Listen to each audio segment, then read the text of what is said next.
think my interest in cartooning started as a little boy in High Street in Melbourne. We were renting a house there, and right down the back of the garage, there's this little locked garage, and had a little hole in the side of the wall. I snuck in there one day, and I found these Mad magazines, and most people know the Mad magazines, and I think that's where my cartooning started, where the spark was lit, you know. I started drawing little cartoons on the corner of all the little school books and flicking them through and making cartoons. Cartooning was sort of my outlet, I'd say. And yeah, and then just escalated from there. I think this is the first singer I've ever passed in my life.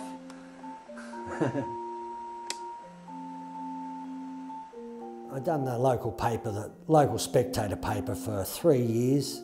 You know, that was a bit of a learning curve for me, a bit of an apprenticeship there, and it sort of honed my skills up a bit being there for 3 years, but it was more political, but I'm more into the fun side of things in the cartooning. I like making up my own characters and little comic strips, so that's the reason I stopped that, and at the moment I'm in the process of doing my own cartoon strip.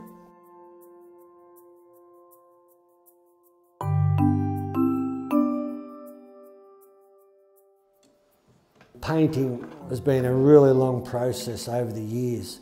It's taken a long time to be able to use techniques and that. They're all from trial and error. But I'm quite happy how it's all ended up. I've developed my own style now, and that's with my paintings and my cartoons. You can always see similarities in a lot of my artwork.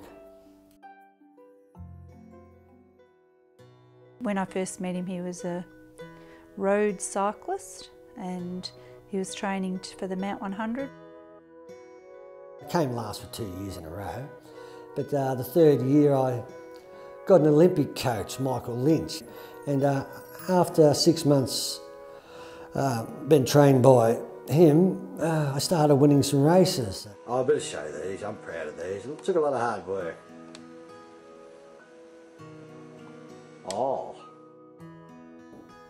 Well, music's part of, I think, the creative side of me.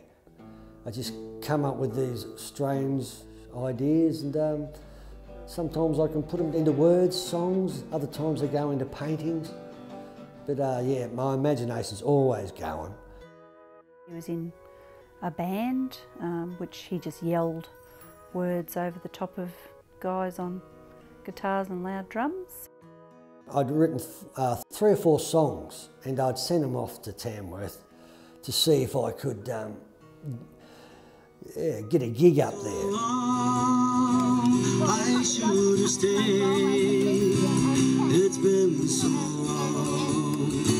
Let's fall in love again. Yeah, that was pretty nerve-wracking, from the couch onto the stage up there. But with kids and, you know, mortgages and that, I couldn't pursue that, so I went back shearing. Yeah, it's a hard work, but it keeps you fit, keeps the blood pressure down, and yeah, I enjoy it. I've always loved gold, or any sort of exploring. Outback Western Australia has always been my goal. 20 years ago, I was heading off to become a professional prospector, gold prospector. But 2 weeks before I left, I met Stacey, and I married Stacey. And yeah, but I still haven't found my El Dorado, so there's still a chance. Pull it up. No, it's a big flat one. Laying on the ground.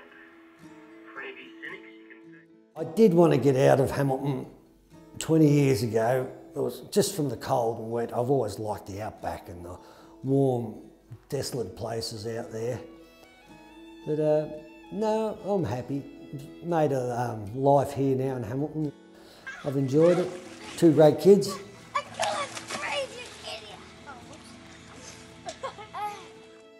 We've had some ups and downs here, but yeah.